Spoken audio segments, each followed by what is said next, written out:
ഏറ്റവും സ്നേഹമുള്ള വൈദികരെ, സിസ്റ്റേഴ്സെ, മാതാപിതാക്കളെ, പ്രിയ സഹോദരി സഹോദരങ്ങളെ,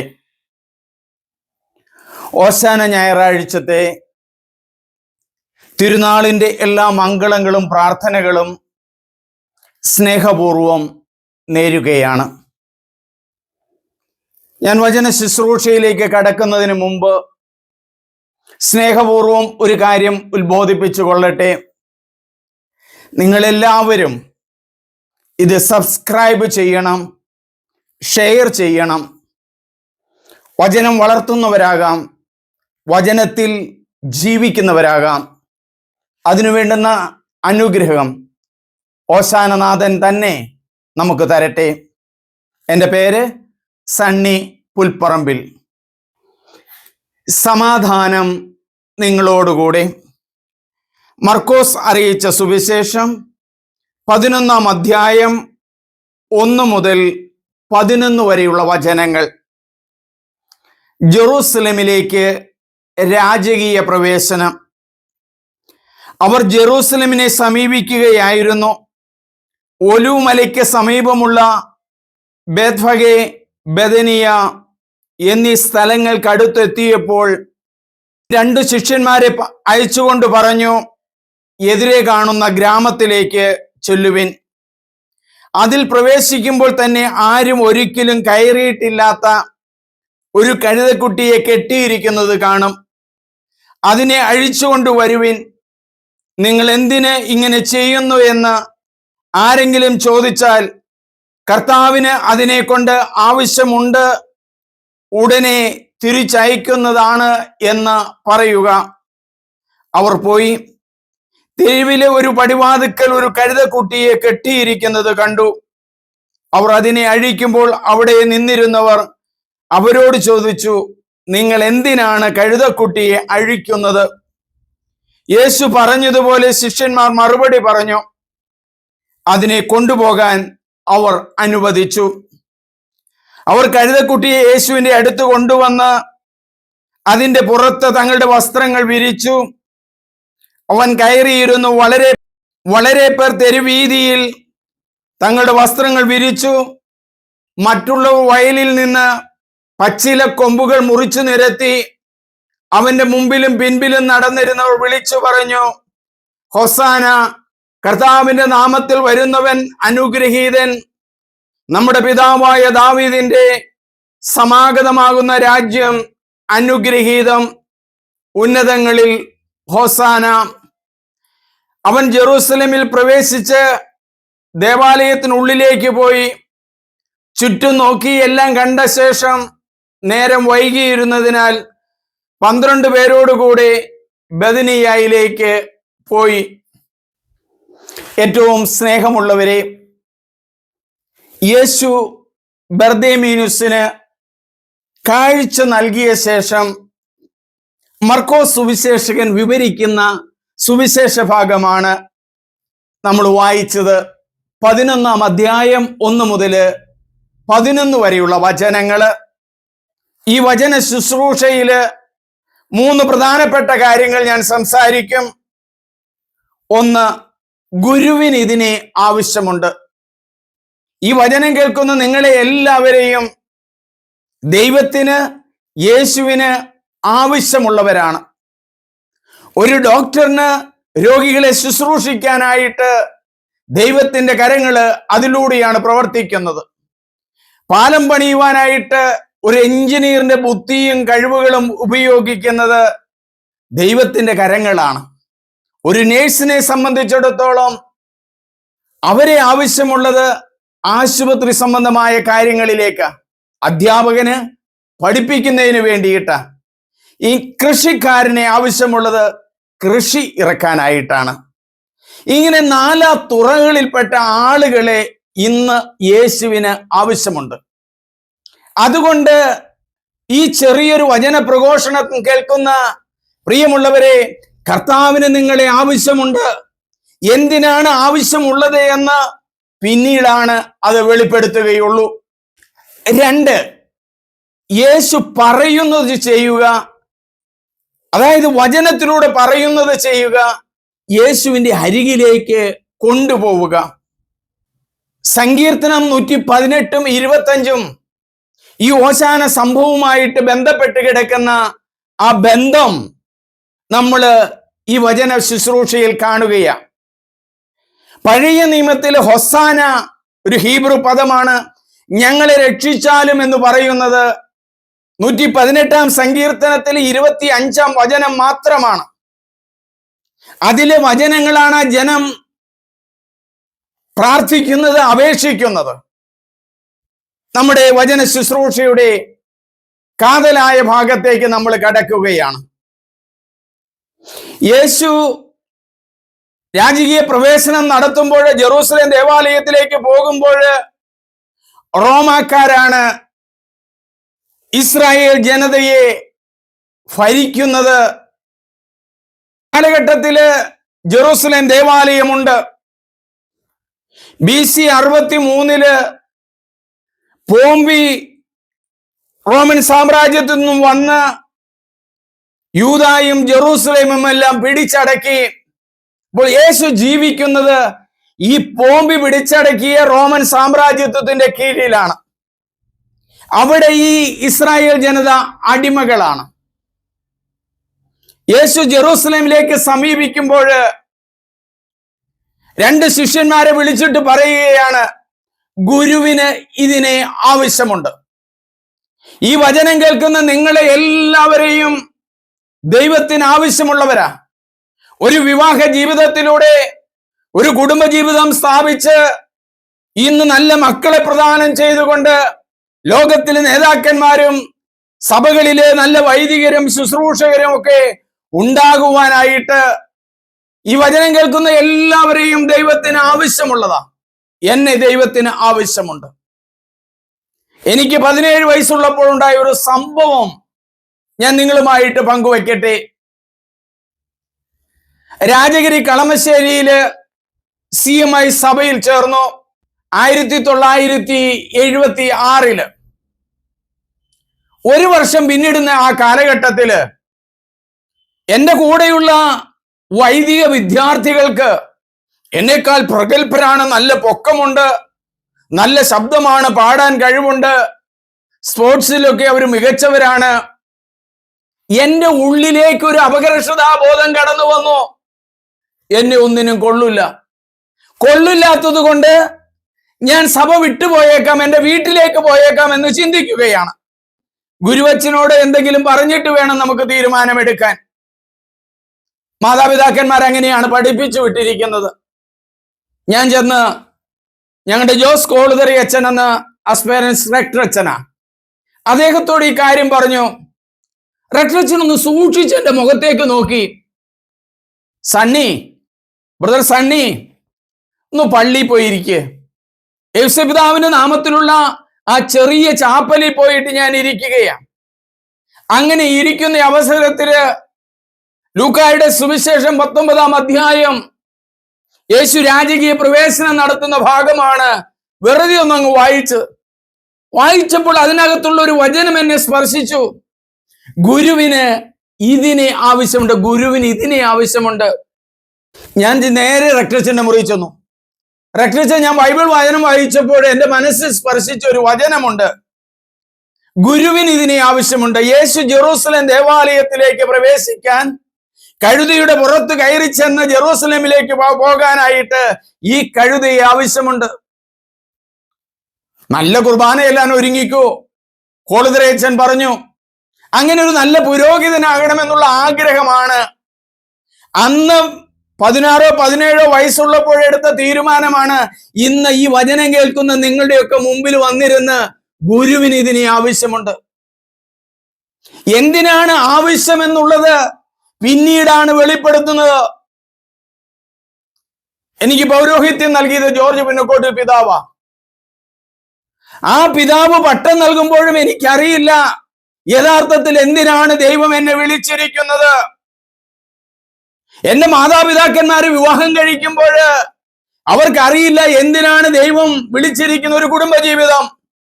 എന്റെ മാതാപിതാക്കന്മാരിൽ നിന്ന് 9 മക്കളുണ്ടായി. എന്റെ 2 പേര് സിസ്റ്റേഴ്സാണ്. ഞാൻ 4ാമത്തെ മകനാണ്. എന്റെ അനുജനാണ് ബിഷപ്പ് ബെന്നി വർഗീസ്, ഇറ്റാനഗർ രൂപതയുടെ അധ്യക്ഷൻ. അപ്പൊ ദൈവത്തിനുള്ള ആവശ്യം സാവധാനമാണ് വെളിപ്പെടുക, പെട്ടെന്നല്ല. ചില ആളുകൾ ആത്മഹത്യ ചെയ്യുന്നതിനെ കുറിച്ചൊക്കെ ആലോചിച്ച് ഇങ്ങനെയൊക്കെ ഇരിക്കുന്ന അവസരത്തിൽ എന്നെ ഫോൺ വിളിക്കും. ഞാൻ അവരോട് പറയും, മോളെ നിന്നെ ആവശ്യമുണ്ട്. നീ ഒരു നേഴ്സായിട്ട് ജോലി ചെയ്യുന്ന ഈ അവസരത്തില് രോഗികളുടെ മുറിവുകൾ കഴുകിക്കെട്ടാൻ ഒരു ആശ്വാസവാക്ക് പറയുവാൻ ദൈവത്തിന് ആവശ്യമുണ്ട്. പൗരോഹിത്യ ജീവിതം ഉപേക്ഷിച്ചു പോകണമെന്ന് കരുതി വന്ന ചില കാര്യങ്ങളിലൊക്കെ ഇടപഴകിയ ഒരു വൈദികനോട് ഞാൻ പറഞ്ഞ ഒരു കാര്യമുണ്ട്. 3 മണിക്കൂറോളം ഞാൻ ആ വൈദികനെ ശ്രദ്ധിച്ചിരുന്നു. എന്താണേലും എന്താ, മനുഷ്യരല്ലേ, ഏതെങ്കിലുമൊക്കെ പാപത്തിൽ പോയി വീഴും, സാരമില്ല. കർത്താവിന്റെ കരുണയേറിയ സ്നേഹം, കർത്താവിന്റെ ആ അനുതാപ ശുശ്രൂഷ നമുക്കുണ്ടല്ലോ, പിന്നെ എന്തിനാ ഭയപ്പെടേണ്ടത്? അച്ഛൻ പറഞ്ഞതെല്ലാം കേട്ടിട്ട് ഞാൻ ഇങ്ങനെ ചൊല്ലി, പാപികളെ വിശുദ്ധീകരിക്കുന്ന കർത്താവേ, എനിക്ക് നൽകിയിരിക്കുന്ന അധികാരം ഉപയോഗിച്ച് പിതാവിന്റെയും പുത്രന്റെയും പരിശുദ്ധാത്മാവിന്റെയും നാമത്തില് നിന്റെ പാപങ്ങൾ മോചിക്കുന്നു. തന്റെ തീരുമാനമെല്ലാം ആ പാപം മാറിയപ്പോൾ ദൈവം അദ്ദേഹത്തിന്റെ ജീവിതത്തിലേക്ക് പരിശുദ്ധാത്മാവ് പ്രവർത്തിച്ചു തുടങ്ങി. എത്രയോ മക്കളെയാണ് ഓരോ വൈദികരും ഓരോ പിതാക്കന്മാരും സത്യത്തിന്റെ പാതയിലേക്ക് കൊണ്ടുവന്ന് ലോകത്തിന് സേവനം ചെയ്യുന്ന ദൈവത്തിന്റെ മക്കളെ നൽകുന്ന എത്രയോ കുടുംബങ്ങളാണ് നമുക്കുള്ളത്. അതുകൊണ്ട് ഈ വചനം കേൾക്കുന്ന എല്ലാ പ്രിയപ്പെട്ട മക്കളെ, പ്രത്യേകിച്ച് ആത്മഹത്യയെ കുറിച്ച് ചിന്തിക്കുന്നവരെ, കടബാധ്യത മാറാൻ പറ്റില്ല എന്ന് ചിന്തിക്കുന്നവരെ, ഞാൻ നശിച്ചു എന്ന് ചിന്തിക്കുന്നവരെ, ദൈവത്തിന്റെ ശക്തമായ കരത്തിന്റെ കീഴിൽ എളിമയോടെ നിങ്ങൾ നിൽക്കുക. ദൈവം നിങ്ങൾക്ക് പരിശുദ്ധാത്മാവിനെ നൽകി നിങ്ങളുടെ കടങ്ങളെ എടുത്തു മാറ്റാനുള്ള വഴികൾ തമ്പുരാൻ തരും. പരീക്ഷയ്ക്ക് തോറ്റുപോയി എന്ന് പറഞ്ഞ് ജീവൻ എടുക്കാൻ നിങ്ങൾക്ക് അവകാശമില്ല.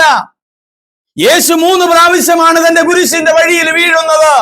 ഓരോ പ്രാവശ്യവും അടിയേറ്റു, പീഡനമേറ്റു. എന്നാലും അവിടെ നിന്ന് എഴുന്നേറ്റ് കുരിശും വഹിച്ചുകൊണ്ട് മുൻപോട്ട് പോയില്ലേ?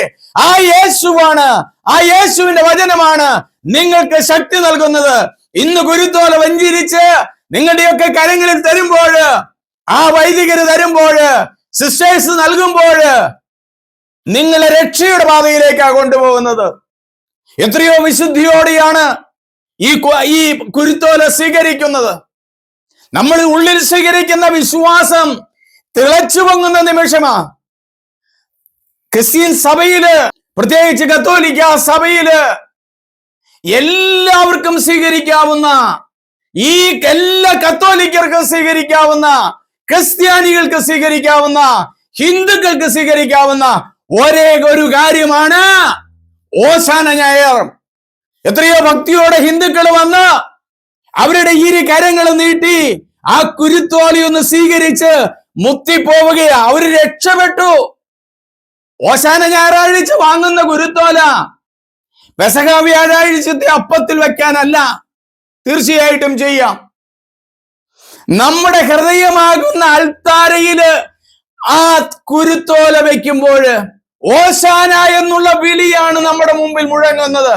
ഗുരുവിന് ഇതിനെ ആവശ്യമുണ്ട്. ഗുരുവിന് ഇതിനെ ആവശ്യമുള്ളത് കൊണ്ടാണ് പ്രിയമുള്ളവരെ നല്ല കുരുത്തോല. നമ്മുടെ നാട്ടില് കുരുത്തോലയാ.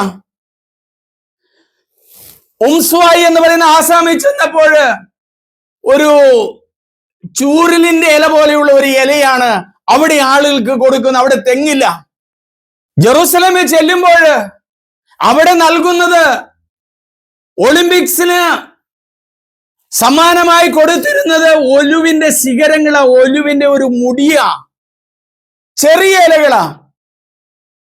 ആ ഒലിവിലെയാണ്, ഒലിവിന്റെ ചെറിയ ശിഖരങ്ങളാണ് ഇന്ന് ജെറൂസലേമിൽ പരിശുദ്ധ പിതാവും റോമിൽ പരിശുദ്ധ പിതാവും ജെറൂസലേമിൽ ആളുകളും ഒക്കെ സ്വീകരിക്കുന്നത്. നമ്മുടെ കേരളത്തിലും ഒരു സ്ഥലത്ത് മൂന്നാറില് ഒലിവിന്റെ ശിഖരങ്ങൾ കൊടുത്തത് എനിക്കറിയാം. അവിടെ ഒലിവ് വളരുന്നുണ്ട്. നമ്മുടെ നാട്ടിലും ഈ ഒലിവ് വളരുന്ന സ്ഥലങ്ങളുണ്ട്. ദൈവമാണ് നമുക്ക് തരുന്നത്. പ്രാർത്ഥിച്ച കുരുത്തോലയാണ്, അന്നാവെള്ളം തളിച്ച കുരുത്തോലയാണ്, ധൂപിച്ച കുരിശോലയാണ്, പൗരോഹിത്യം സ്വീകരിച്ച വൈദികരാണ് നിങ്ങളുടെ കരങ്ങളിലേക്ക് പ്രാർത്ഥനാപൂർവം നൽകുന്നത്. വിഭൂതി ബുധനിലെ നിങ്ങളുടെ നെറ്റിയിലാണ് കുരിശ് വരച്ചതെങ്കിൽ നിങ്ങളുടെ പവിത്രമായ കൈകളിലേക്ക് തരുന്നത് ആ കുരുത്തോലയാണ്. ആ കുരുത്തോല തരുമ്പോൾ നിങ്ങളുടെ കയ്യിൽ എന്തെങ്കിലും പാപമുണ്ടെന്നോ തെറ്റു ചെയ്യുന്നോ ഉള്ള ചിന്തയുണ്ടെങ്കിൽ അതൊക്കെ വിശുദ്ധീകരിക്കും കർത്താവ്. ഒന്ന് അനുദപിച്ച് കുമ്പസാരിക്കുക, പുതിയൊരു ചിന്തയിലേക്ക് കടന്നു വരിക. വലിയ ആഴ്ചയിലേക്ക് കടക്കുന്നതിന്റെ അടയാളമാണ് ഓശാന ഞായറാഴ്ച. നിങ്ങളെ രക്ഷിച്ചാലും. 2, യേശുവിന്റെ വചനം ചെയ്യുക, യേശുവിന്റെ അരികിൽ കൊണ്ടുചെന്നാക്കുക. യേശു എന്താണ് വചനം പറഞ്ഞത്? നിങ്ങൾ അടുത്തുള്ള ഗ്രാമത്തിലേക്ക് ചെല്ലുക, അവിടെ ഒരു കഴുതക്കുട്ടിയെ കെട്ടിയിരിക്കുന്നത് കാണും. ഗ്രാമം കളങ്കമില്ലാത്ത സ്ഥലമെന്നാ അറിയപ്പെടുന്നത്. യേശു പറഞ്ഞതാ, നിങ്ങൾ അടുത്തുള്ള ഗ്രാമത്തിലേക്ക്. ഈ ഗ്രാമത്തിലേക്ക് ചെന്നപ്പോൾ എൻ്റെ ഒരു പ്രാർത്ഥനയിൽ കിട്ടിയ ഒരു വിഷനാണ്. അവിടെ രാജാക്കന്മാരുടെ അടുത്തല്ല, വലിയ ഉദ്യോഗസ്ഥരുടെ അടുത്തല്ല, കർഷകരുടെ അടുത്തേക്കാണ് യേശു പറഞ്ഞു വിട്ടത്. കർഷകരുടെ അടുത്തേക്ക്, കർഷക കുടുംബത്തിലേക്കാണ്. കഴുതയെ ഉപയോഗിക്കുന്ന കർഷകരൊക്കെയാ. കുതിരകളെ ഉപയോഗിക്കുന്ന വലിയ അധികാര സ്ഥാനങ്ങളിൽ ഇരിക്കുന്ന പ്രൗഢിയുടെ അടയാളമാണ്. യേശു കർഷകന്റെ അടുത്തേക്ക് കൂടുതൽ വരുന്നത്. ഈ വചനം കേൾക്കുന്ന ഒരു പക്ഷേ അധികം ആളുകളും കർഷകരാ. നമ്മുടെ ഒത്തിരി സിറ്റികളൊന്നുമില്ല നമ്മുടെ കൊച്ചു കേരളത്തില്. സിറ്റികളിൽ ആഘോഷമുണ്ട്, കുരുത്തോല വെഞ്ചരിക്കും, കൊടുക്കും, അതൊക്കെ നല്ല കാര്യം. പക്ഷേ ഈ സിറ്റിയിലുള്ള ആളുകൾ വരുന്നത് ഗ്രാമത്തിൽ നിന്നാ. ഗ്രാമത്തിന്റെ സ്പന്ദനം അറിഞ്ഞ ഒരാളാണ് നമ്മുടെ രാഷ്ട്രപിതാവ്. ഇന്ന് ഉണ്ടായിരിക്കുന്ന പ്രശ്നം എന്താണെന്ന് ചോദിച്ചാല്, ഗ്രാമത്തിന്റെ ഹൃദയത്തിന്റെ ഇടുപ്പുകള്, അലകള്, തിരമാലകള് കാണാനായിട്ട് പറ്റുന്നില്ല. ഈ ഗ്രാമം കൊണ്ട് ജീവിക്കുന്നവരാ, നമ്മുടെ ടാക്സ് കൊണ്ട് ജീവിക്കുന്നവരാ. ഗ്രാമത്തിലുള്ള ഒരു വണ്ടി ഓടിച്ചാലും പെട്രോൾ കൊടുക്കുക, അടിക്കണം വണ്ടിക്ക്. സിറ്റിയിലുള്ളവർക്ക് കുറച്ച് വണ്ടി ഓടിയാ മതി, അവർക്ക് വണ്ടിക്കൂലി കുറവാ. കർത്താവ് പറഞ്ഞു വിടുകയാ, നിങ്ങൾ അടുത്തുള്ള ഗ്രാമത്തിലേക്ക് ചെല്ലുക. കർത്താവ് പറഞ്ഞതനുസരിച്ച് പോവുക. കർത്താവ് ഇന്ന് നേരിട്ട് വരണമെന്നില്ല, ഇന്ന് വചനത്തിലൂടെയാണ് കർത്താവ് പറയുന്നത്. ഈ കർത്താവ് പറയുന്നത് പ്രിയമുള്ളവരെ ഇന്ന് വചനത്തിലൂടെയാ. ഈ ദിവസങ്ങളിൽ കാനഡയിൽ നിന്ന് വരുന്ന ഒരു സഹോദരി, ഒരു കുട്ടി, വിവാഹിതയാ, 1 വർഷമേ ആയിട്ടുള്ളൂ. അവൾക്ക് ശക്തമായ വയറ്റുവേദനയാ. ഞാനൊരു വചനം അവൾക്ക് പറഞ്ഞു കൊടുക്കുകയാ. 6-ാം സങ്കീർത്തനവും ജെറമ്യ പ്രവാചകന്റെ പുസ്തകം 17-ാം അധ്യായം 14-ാം വചനം. മോളെ, നീ ജപമാല എടുത്തിട്ട് ഇല്ലെങ്കിൽ നിന്റെ കരങ്ങള് നിന്റെ ഉദരത്തിലേക്ക് വെച്ചിട്ട് നീ പ്രാർത്ഥിക്കുക. കർത്താവേ, എന്നെ സുഖപ്പെടുത്തണമേ, അപ്പോൾ ഞാൻ സൗഖ്യമുള്ളവനാകും. രക്ഷിക്കണമേ, ഞാൻ രക്ഷപ്പെടും, അങ്ങയിലാണ് എന്റെ പ്രത്യാശ. കൊല്ലത്ത് നിന്ന് വലിയ ആശുപത്രികളൊക്കെ പരിശോധിച്ചു. എറണാകുളത്തെ പ്രശസ്തമായ ആലുവായിലുള്ള ഒരു ആശുപത്രിയിലേക്ക് വരികയാണ്. ഈ വരുന്ന വഴിക്ക് മുഴുവനും ഈ 6-ാം സങ്കീർത്തനവും, കർത്താവെ കോപത്തോടെ എന്നെ ശകാരിക്കരുതേ, കർത്താവെ കോപത്തോടെ എന്നെ ശിക്ഷിക്കരുതേ, കർത്താവെ ഞാൻ തളർന്നിരിക്കുന്നു എന്ന് പറയുന്ന ആ സങ്കീർത്തനവും, ജെറമ്യ പ്രവാചകന്റെ പുസ്തകം 17-ാം അധ്യായം 14-ാം വചനം, കർത്താവെ എന്നെ സുഖപ്പെടുത്തണമേ, അപ്പോൾ ഞാൻ സൗഖ്യമുള്ളവളാകും. രക്ഷിക്കണമേ, ഞാൻ രക്ഷപ്പെടും. കർത്താവിന്റെ വചനം സ്വീകരിച്ചുകൊണ്ട്, ദാവീദിന്റെ പുത്രനായ യേശുവേ എന്നിൽ കനിയണമേ എന്നുള്ള വചനം സ്വീകരിച്ചുകൊണ്ട് ആ മകള് കൊല്ലത്ത് നിന്നും ഡോക്ടർ പറഞ്ഞതനുസരിച്ച് ആലുവായിലുള്ള പ്രശസ്തമായ ഒരു ആശുപത്രിയിലേക്ക് വരികയാണ്. ആശുപത്രി അടുക്കാറായപ്പോൾ വേദനയൊക്കെ കുറഞ്ഞു. സ്കാൻ ചെയ്തപ്പോൾ എന്താ പ്രശ്നം എന്നറിയാവോ? ഈ ചെറുപ്പക്കാരിയുടെ വയറ്റിന്ന് പോകുന്നില്ല. അതാണ് ഈ പ്രശ്നമുള്ളൂ, വേറെ ഒന്നുമില്ല. എത്രയോ മരുന്നുകളെ, സ്കാനുകളെല്ലാം ചെയ്തതാ. അപ്പൊ വചനത്തിലേക്ക് കിടക്കുകയാണ്. യേശു പറഞ്ഞു, നിങ്ങൾ ഗ്രാമത്തിലേക്ക് ചെല്ലുക, അവിടെ ഒരു കഴുതക്കുട്ടിയെ കെട്ടിയിരിക്കുന്നത് കാണും. ഈ കഴുതക്കുട്ടിയെ എന്റെ ഭവനത്തിലാണ് കെട്ടിയിരുന്നത്. ഈ വചനം കേൾക്കുന്ന സിസ്റ്റേഴ്സെ, നിങ്ങളെ നിങ്ങളുടെ ഭവനത്തിലാണ് കെട്ടിയിട്ടിരുന്നത്. നിങ്ങൾ ദൈവവിളി സ്വീകരിച്ച് സഭയിലേക്ക് വന്നു. ഗുരുവിന് ആവശ്യമുണ്ട്. സന്യാസ ജീവിതത്തിൽ കർത്താവിന്റെ പ്രവർത്തനങ്ങൾ നടത്താൻ ഗുരുവിന് ഇതിനെ ആവശ്യമുണ്ട്. അവര് പോവുകയെ യേശു പറഞ്ഞതനുസരിച്ച്, വചനമനുസരിച്ചാണ് അവര് പോകുന്നത്.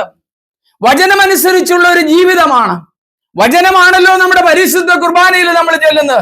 ഒറ്റിക്കൊടുക്കപ്പെട്ട രാത്രിയില് യേശു അപ്പം എടുത്ത് അള്ളിച്ചെയ്ത് ഇതെന്റെ ശരീരമാണ്, ഇതെന്റെ രക്തമാണ്.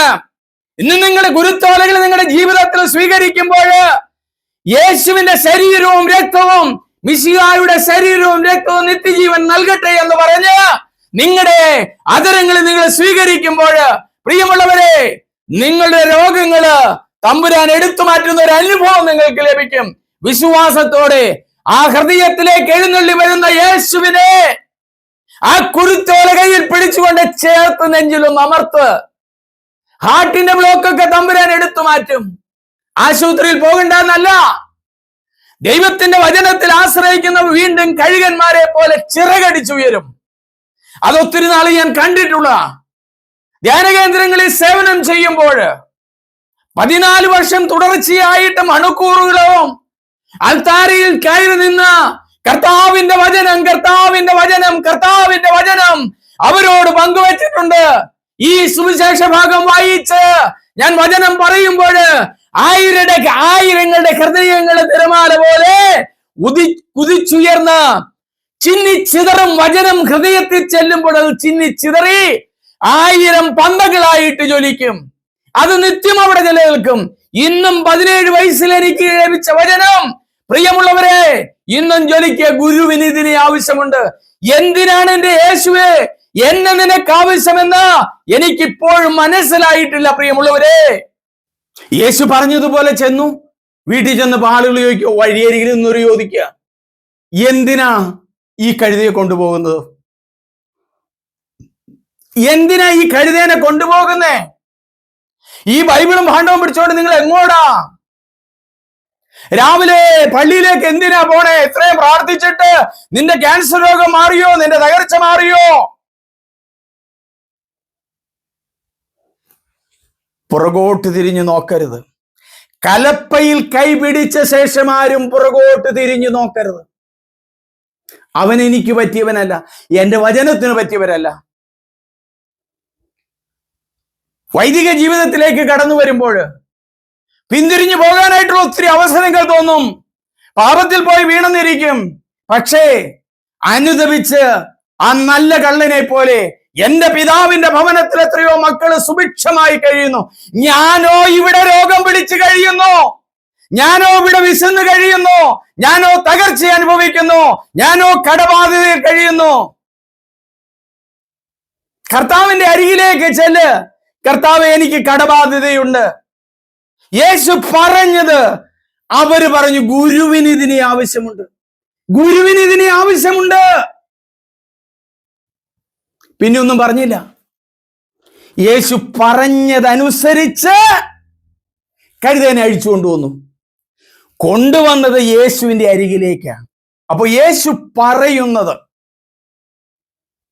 ചെയ്യുവാനായിട്ട് സാധിക്കണം. ഞാൻ ഈ ദിവസങ്ങളിൽ പലരോടും പറഞ്ഞ ഒരു കാര്യമാണ്. ഒരു സന്യാസ ജീവിതത്തിൽ പഠിക്കുന്ന ഒരു കുട്ടി +2 പഠിക്കുക. അവന്റെ കാലിന്റെ മുട്ടിന്റെ താഴെ കണ്ണങ്കാലിന് മുകളിലായിട്ട് ക്യാൻസർ ബാധിച്ചിരിക്കുക. ചെന്നൈ ആശുപത്രി എല്ലാം പറഞ്ഞു കാല് മുറിച്ചു കളയണം. അങ്ങനെയാണ് ഞാനിപ്പോൾ താമസിക്കുന്ന കൊടുവേലി ആശ്രമത്തിലാണ്. വർഷങ്ങൾക്ക് മുമ്പ് ഞാനും വേറൊരു അച്ഛനും കൂടി ഇരിക്കുകയാണ്. അപ്പൊ ചോദിച്ചു, അച്ഛാ, എന്റെ മോന്റെ കാലിന് ക്യാൻസറാ, എന്ത് ചെയ്യണം? അപ്പൊ ഞാൻ പറഞ്ഞു, RC സെന്ററിൽ ഒന്ന് പോകുക. ഒറിജിനൽ ക്യാൻസർ സെന്റർ തിരുവനന്തപുരത്ത്. അച്ഛാ, അത് അപ്പോയിന്റ്മെന്റ് ഒക്കെ എടുക്കണം. നീ അങ്ങ് ചെല്ല്, ബാക്കിയെല്ലാം തമ്പുരാൻ ക്രമീകരിക്കും. അവിടെ ചെന്നപ്പോൾ ഒരു വൈദികനെ കണ്ടുമുട്ടി. അവിടെ അഡ്മിഷൻ കിട്ടി. പരിശോധിച്ചപ്പോൾ ഡോക്ടർ പറയുകയാണ് കാലിൽ ക്യാൻസർ ഉണ്ട്. പക്ഷെ ഈ കാലിന്റെ മുട്ടിന്റെ താഴെ വെച്ചും കണ്ണും കാലിന്റെ മുകളിൽ വെച്ചും ഈ കാല് മുറിക്കണം. മുറിച്ചിട്ട് ആ എല്ലെടുത്ത് മാത്രം റേഡിയേഷൻ നടത്താൻ പറ്റുന്ന ഒരു ആശുപത്രിയെ കേരളത്തിലുള്ളൂ. അവരെങ്ങനെ തൃശ്ശൂരില് ഒരു വലിയ ക്യാൻസർ സെന്ററിൽ ചെന്നു, കാല് മുറിച്ചു, എല്ലെടുത്തു, റേഡിയേഷൻ നടത്തി, വീണ്ടും കാല് കൂട്ടിയോജിപ്പിച്ചു. ഞാൻ മനസ്സിലാക്കുന്ന ഇന്ന് നല്ലൊരു ജോലിയൊക്കെ കിട്ടി, കാനഡയിൽ ജോലി ചെയ്യുകയാണ്. അപ്പൊ ദൈവം ഒരു സൗഖ്യം നൽകുമ്പോൾ ദൈവത്തെ സ്തുതിക്കാനായിട്ടാ, ദൈവത്തിന് നന്ദി പറയാനായിട്ടാ. സഭയിൽ നെഗറ്റീവ് ഉണ്ട്, സഭയിലെ പ്രശ്നങ്ങളുണ്ട്. ആ പ്രശ്നങ്ങൾ എന്റെ ദൈവത്തെ സ്തുതിക്കുന്നതിന് എനിക്ക് തടസ്സമല്ല. എനിക്ക് പരിശുദ്ധ പിതാവിനെ കുറ്റം പറയേണ്ട കാര്യമില്ല, മെത്രാന്മാരെ കുറ്റം പറയേണ്ട കാര്യമില്ല, വികാരി അച്ഛനെ കുറ്റം പറയേണ്ട കാര്യമില്ല, ആരെയും കുറ്റം പറയേണ്ട കാര്യമില്ല. 118 സങ്കീർത്തനം ആരംഭിക്കുന്നത് ദൈവത്തിന്റെ അനന്ത കാരുണ്യത്തിന് എന്നും നന്ദി പറയും, അവിടുന്ന് നല്ലവനാണ്. അതാണ് പറയുന്നത്, ദൈവത്തിന് നന്ദി പറയുവാൻ. 136 സങ്കീർത്തനത്തില് 26 പ്രാവശ്യം പറയുന്ന O give thanks to the lord, he is always good. ദൈവത്തിന്റെ അനന്ത കാരുണ്യത്തിന് നന്ദി പറയുക. നമ്മുടെ മൂന്നാമത്തെ പോയിന്റിലേക്ക് നമ്മൾ കടക്കുകയാണ്. 118 സങ്കീർത്തനം ഒരു നന്ദിയുടെ സങ്കീർത്തനമാണ്. അവിടെ എണ്ണി എണ്ണി ദൈവത്തിന്റെ അനന്ത കാരുണ്യത്തിന് നന്ദി പറയുന്നതാണ്. വളരെ ശക്തമായ ഒരു സങ്കീർത്തനമാണ്. സാധിക്കുന്നവരൊക്കെ അതൊന്ന് ഹൃദയസ്ഥമാക്കണം. അത്രയും ശക്തമായ ഒരു വചനമാണത്. യേശു എഴുന്നള്ളുമ്പോൾ ഉണ്ടാകുന്ന ഒരു സംഭവം എന്താണെന്ന് ചോദിച്ചാല് കൂടാര തിരുനാളാ. നേതൃത്വത്തിൽ സർവ്വജനങ്ങളെയും തിരിച്ച് കാനാൻ ദേശത്തേക്ക് കൊണ്ടുവന്നു. അവര് ഫറവോയുടെ അടിമത്വത്തിൽ കഴിയുന്ന കാലഘട്ടത്തില് കുടിലുകൾ കെട്ടിയാണ് താമസിച്ചിരുന്നത്. അവര് മോചിതരായ ദിവസം കാനാൻ നാട്ടിൽ വന്നതിന് ശേഷം അതിന്റെ ഓർമ്മയായിട്ട് അവര് അന്ന് കുടിലുകൾ കെട്ടി താമസിച്ചിരുന്നത് പോലെ താമസിക്കുമായിരുന്നു. ലോകത്തിലെ എല്ലാ ജനതകളും, ഇന്ത്യയിൽ നിന്ന് പോലും ആളുകൾ ഉണ്ടായിരുന്നു. അപ്പസ്തോല പ്രവർത്തനയിൽ കാണാൻ ഏഷ്യയിൽ നിന്നുള്ളവരുണ്ടെന്ന് പറയുമ്പോൾ അന്ന് ഇന്ത്യയാണ് ഏറ്റവും പ്രധാനപ്പെട്ടത്. പ്രവാചക ഗ്രന്ഥങ്ങളിലൊക്കെ വായിക്കുമ്പോൾ ഇന്ത്യയെക്കുറിച്ചുള്ള ഇന്ത്യ അല്ലെങ്കിൽ ഭാരതം എന്നുള്ള വാക്ക് പറയുന്നില്ലെങ്കിലും ഇന്ത്യയാണെന്നുള്ളത് നമുക്ക് മനസ്സിലാകും. അപ്പൊ എല്ലായിടത്തു നിന്നും വന്നിരിക്കുന്ന ആളുകള് സമ്മേളിച്ചിരിക്കുന്ന ആ ജെറൂസലേം ദേവാലയത്തിന്റെ സമീപ പ്രദേശങ്ങളിലാണ് യേശു കഴുതയുടെ പുറത്തേക്ക് കയറിയിരിക്കുന്നത്.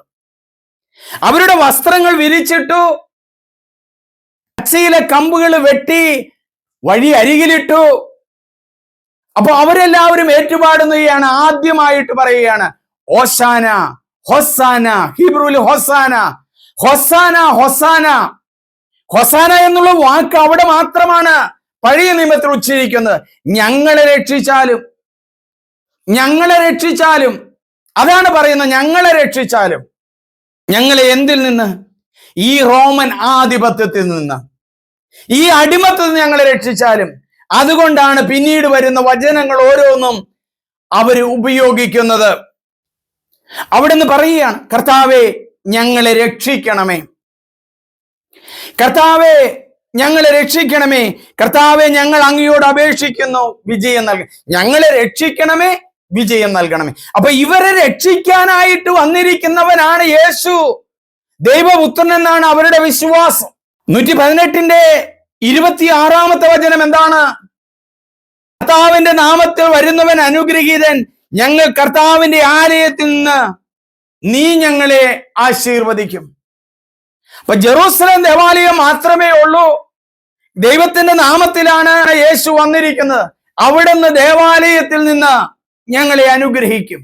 കാരണം ഇസ്രായേൽ ജനത കഴിഞ്ഞ 3 വർഷമായിട്ട് കാണുന്നുണ്ട് ദേവാലയത്തിൽ വന്ന് പ്രസംഗിക്കുകയും പ്രാർത്ഥിക്കുകയും ചെയ്യുന്ന യേശുവിനെ.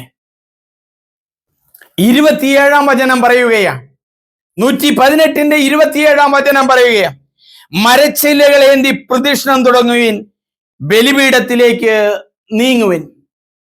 മരച്ചില്ലകളേന്തി, ഇന്നത്തെ പോലെ കൊടികളോ തോരണങ്ങളോ ഒന്നുമില്ല. അവര് ഒലിവിന്റെ കമ്പുകള്, അവിടെ കിട്ടിയ നല്ല പച്ച ഇലകള്, അവരുടെ വസ്ത്രങ്ങളൊക്കെ എടുത്ത് വീശിക്കൊണ്ടും വിരിച്ചുകൊണ്ടും അവര് പ്രാർത്ഥിക്കുകയാണ്. പ്രദക്ഷിണം തുടങ്ങുവിൻ, ബലിപീഠത്തിലേക്ക് നീങ്ങുവിൻ, ബലിപീഠത്തിലേക്ക് നീങ്ങുവിൻ.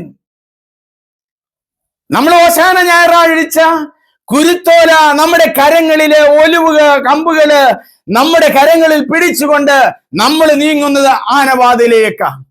ആനവാതിക്കൽ ചെല്ലുമ്പോൾ പുരോഹിതൻ ഉച്ചത്തിൽ പറയും, വാതിലുകളെ ശിരസ്സുയർത്തുവിൻ, നിത്യകവാടങ്ങളെ തുറക്കുവിൻ, മഹത്വത്തിന്റെ രാജാവ് എഴുന്നള്ളുന്നു. ഈ മഹത്വത്തിന്റെ രാജാവ് ആരാകുന്നു? സർവശക്തനും ബലവാനുമായ കർത്താവ് തന്നെ. ആ സർവശക്തനും ബലവാനുമായ ദൈവത്തിന്റെ ഓർമ്മയുടെ ദിനമാണ് ഈ ഓശാന ഞായറാഴ്ച. രാജകീയ പ്രവേശനം നടത്തിയതിന്റെ ഓർമ്മയാണ്. നമ്മുടെ ഹൃദയങ്ങളിൽ മുഴങ്ങേണ്ടത്, ഓശാന ഞങ്ങളെ രക്ഷിച്ചാലും, ഞങ്ങളുടെ കടത്തിൽ നിന്ന് ഞങ്ങളെ രക്ഷിച്ചാലും, ഞങ്ങളുടെ ക്യാൻസറിൽ നിന്ന് ഞങ്ങളെ രക്ഷിച്ചാലും, ഞങ്ങളുടെ വീഴ്ചകളിൽ ഞങ്ങളെ രക്ഷിച്ചാലും, കർത്താവെ ഞങ്ങൾക്കൊരു വീട് തന്ന് ഞങ്ങളെ രക്ഷിച്ചാലും, എന്റെ മകന്റെ പഠനമൊന്ന് പൂർത്തിയാക്കിയാലും, ഓശാന ഓശാന എന്ന് നിങ്ങളുടെ ഹൃദയങ്ങളിൽ മുഴങ്ങുമ്പോൾ നിങ്ങളുടെ ആവശ്യം എന്തോ അതുകൂടി കർത്താവിന്റെ തിരുമുമ്പില് ഓശാന ഓശാന എന്നുള്ള വിളികളോടെ മുഴങ്ങട്ടെ. 2000 വർഷങ്ങൾക്ക് മുമ്പ് ജെറൂസലേം ദേവാലയത്തിലേക്ക് കടന്നു വന്ന യേശു ഇന്ന് നമ്മുടെ ഓരോരുത്തരുടെയും ഹൃദയമാകുന്ന കവാടത്തിലേക്ക് കടന്നു വരിക. ആ യേശുവിനെ എങ്ങനെയാണ് നമ്മൾ സ്വീകരിക്കേണ്ടത്? സ്വീകരിക്കുന്ന ആ രീതി അനുസരിച്ച് യേശു നിന്റെ കടബാധ്യത എടുത്തു മാറ്റും, നിന്നെ രക്ഷിക്കും. നിങ്ങൾ എല്ലാവരും ഇത് സബ്സ്ക്രൈബ് ചെയ്യണം, ഷെയർ ചെയ്യണം. എൻ്റെ പേര് സണ്ണി പുൽപ്പറമ്പിൽ. നമുക്കൊരു നിമിഷം പ്രാർത്ഥിക്കാം. ദൈവമേ, അങ്ങയുടെ തിരുമുമ്പിലേക്ക് ഞങ്ങൾ വരുന്നു. ബലിപീഠത്തിലേക്ക് നീങ്ങിയ യേശുവിന്റെ അരുകില് സ്വന്തം രാജ്യം നഷ്ടപ്പെട്ട അടിമകളായി കഴിയുന്ന ജനം വിളിച്ചല്ലോ, ഓശാന ഞങ്ങളെ രക്ഷിച്ചാലും.